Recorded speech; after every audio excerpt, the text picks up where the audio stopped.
Hello, my name is Phil and welcome to Twinstick Gaming. Today we are going to be reviewing Awesome Studios' White Knight, a film-stroke jazz noir horror indie title set in an abandoned old house where a snappy-dressed dark-brooding unnamed hero must roam the dark halls of a haunted house and uncover the sinister story behind the ghostly goings-on. Here we encounter a seemingly friendly ghost named Selena who guides you through the terrible events that happened some time ago.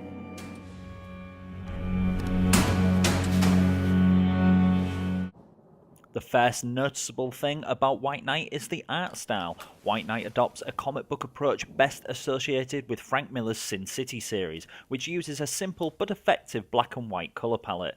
The art style is amazing and really encapsulates the mystery, tension and film noir stylings. At the start of the game, our character crashes into a tree and, like any normal person, seeks refuge in a big scary abandoned house, to which he finds himself trapped with a host of ghosts and ghouls. For some reason, instead of taking a chair and smashing it into the nearest window, we are forced to explore the house armed with nothing but a box of matches.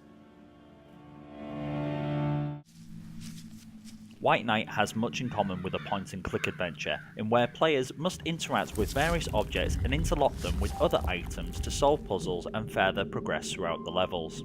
How White Knight differs is the use of light. Your box of matches, which are in limited supply, are all you have to help guide you through the dark corridors of this haunted house. Without light, you can literally see nothing. This effect also means that the ghosts are incredibly difficult to see, as they appear to gamers as dust particles. That is, until you are up close and personal.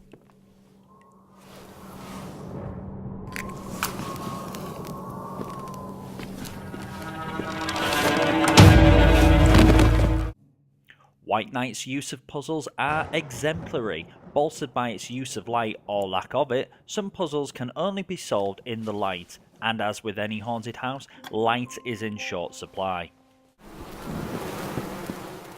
For the purposes of horror, the two-colour palette intensifies White Knight.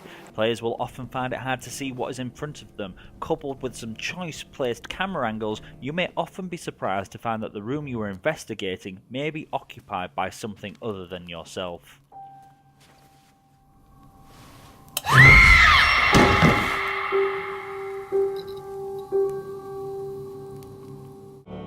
White Knight may not be as terrifying as Outlast, but its use of cinematic angles, man's fear of the dark, and the fact that your main character is relatively powerless makes the game tense, exciting, and at times unnerving.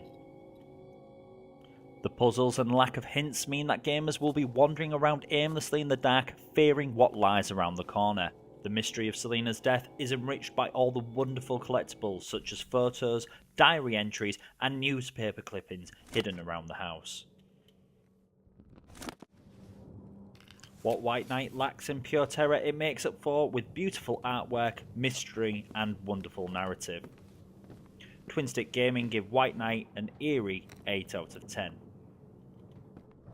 For more reviews, news, rants, guides, and ramblings, visit twinstickgaming.com.